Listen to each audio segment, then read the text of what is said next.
नमस्कार मित्रांनो, आजच्या व्हिडिओमध्ये तुमचं स्वागत आहे. माझं नाव संतोष पवार आणि आपण पाहतात संकल्प टुडे. सध्या विधानसभेचा प्रचार हा शेवटच्या टप्प्यामध्ये आहे.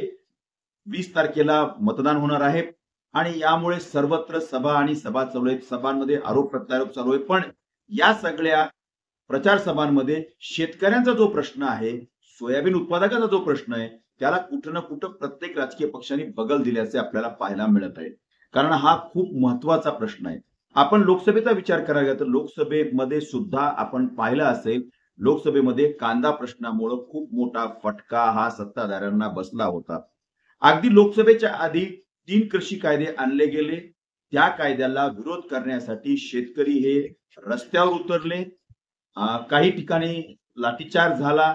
शेतकऱ्यांच्या अंगावर गाड्या देखील घातल्या गेल्या. अशा पद्धतीचं ते आंदोलन होतं. त्या आंदोलनाच्या नंतर लगेच लोकसभेच्या निवडणुका झाल्या. सरकारने ते 3 कायदे वापस देखील घेतले होते. पण ते आणि महाराष्ट्रामध्ये त्यातल्या त्या कांदा उत्पादक असलेल्या लोकसभा मतदारसंघांमध्ये सत्ताधारी पक्षाला मात्र मोठ्या प्रमाणात कांदा उत्पादकांच्या नाराजीचा सामना करावा लागला आणि तिथे ते पराभूत झाल्याचे चित्र पाहायला मिळाले. आता सध्या पेटलेला प्रश्न हा आहे सोयाबीन. जवळपास महाराष्ट्रातल्या प्रत्येक भागामध्ये सोयाबीन हे पीक घेतलं जातं. पण सोयाबीन पिकाचा उतारा हा दरवर्षीपेक्षा यावर्षी कमी आलेला आणि भाव हे कमालीचे पडलेले. आज हा व्हिडिओ बनवताना मी कृषी उत्पन्न बाजार समितीमध्ये चौकशी केली असता 3500 ते 4100 रुपयाच्या दरम्यान सोयाबीन जे आहे ते विक्री झालेलं आहे. सगळ्यात जास्त भाव मिळालेला हा 4000 रुपये भाव हा आजच्या तारखेमध्ये मिळालेला आहे. आणि आपण याचं जर कॅल्क्युलेशन केलं तर सोयाबीन उत्पादनाचा खर्च देखील शेतकऱ्यांचा निघत नाहीये. आता तुम्हाला प्रश्न पडला असेल की मग हे काय होणार काय? ज्या वेळेला हा प्रश्न पत्रकारांनी सत्ताधारी पक्षांना विचारला तेव्हा त्यांनी उत्तर दिलं की बेस प्राइस जे आहे आणि आता सध्या भाव आहे या दोन्ही मधला जे डिफरन्स आहे, जो फरक आहे, तो आम्ही शेतकऱ्यांच्या खात्यामध्ये टाकणार. पण यावर शेतकऱ्यांचा मला वाटत नाही विश्वास नाही. कारण की आपण खताच्या किमती जर पाहिल्या असतील तर 2015 नंतर ते आज 2024 पर्यंत खताच्या किमती ह्या दुप्पट झालेल्या आहेत. आणि ज्या वेळेला खताच्या किमती वाढल्या, ज्या वेळेला हा निर्णय घेतला की आम्ही यापुढं जी खताची सबसिडी थेट आम्ही डीपीटी अंतर्गत आम्ही शेतकऱ्यांच्या खात्यामध्ये आम्ही ट्रान्सफर करू, अशा पद्धतीचा निर्णय घेतला गेला. पण मी स्वतः शेतकरी आहे, माझ्या खात्यात कुठल्याही प्रकारचे खताचे पैसे आलेले नाहीत, हे मी आवर्जून सांगेन. आणि मग आता हे पैसे येतील काय, हे लोकांना याच्यावर विश्वास मला तर वाटतं नाही. आणि आता महत्वाची यामध्ये अजून एक गोष्ट आपल्याला महत्वाची पाहावी ही लागणार आहे की उत्पादन खर्च, सोयाबीनचा उत्पादन खर्च हा खूप वाढलेला आहे.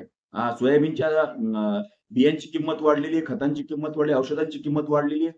आणि याच्या उपर आपण जुलूम म्हणावा लागेल की ब्राझील मधून सोयाबीन आयात केलं चाललंय. लक्षात घ्या, महाराष्ट्रामध्ये सोयाबीन मोठ्या प्रमाणात पिकवलं जातं, तरी सुद्धा ब्राझील मधनं जे सोयाबीन आयात केलं चाललंय.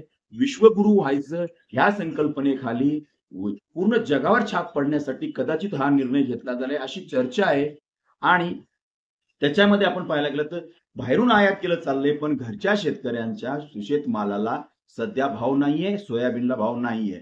खाद्यतेलाची आयात जी आहे ती मोठ्या प्रमाणात केली चालली आहे.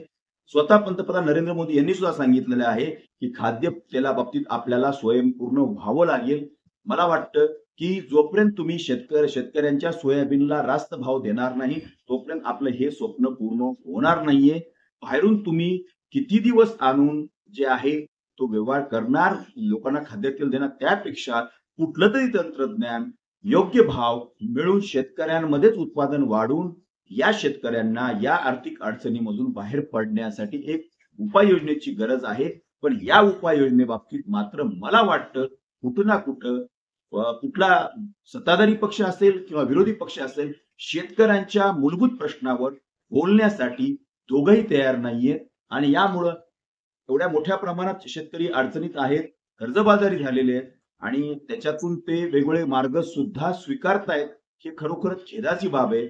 मला असं वाटतं की राजकारण असावं राजकारणासाठी, पण शेतकऱ्यांच्या प्रश्नावर, त्यातल्या सोयाबीनच्या प्रश्नावर हे राजकीय पक्षांनी गंभीर व्हावं लागेल. नाही तर याचे परिणाम विधानसभा निवडणुकीमध्ये पाहायला तुम्हाला 100% मिळणार असं म्हणावं लागेल की लोकसभेमध्ये कांद्याने वांद केलं आणि विधान सोयाबीन देखील मला असं वाटतं की या निवडणुकीमध्ये चांगली भूमिका बजावणार आहे.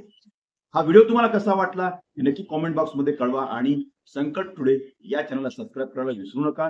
भेटूया पुढच्या व्हिडिओमध्ये.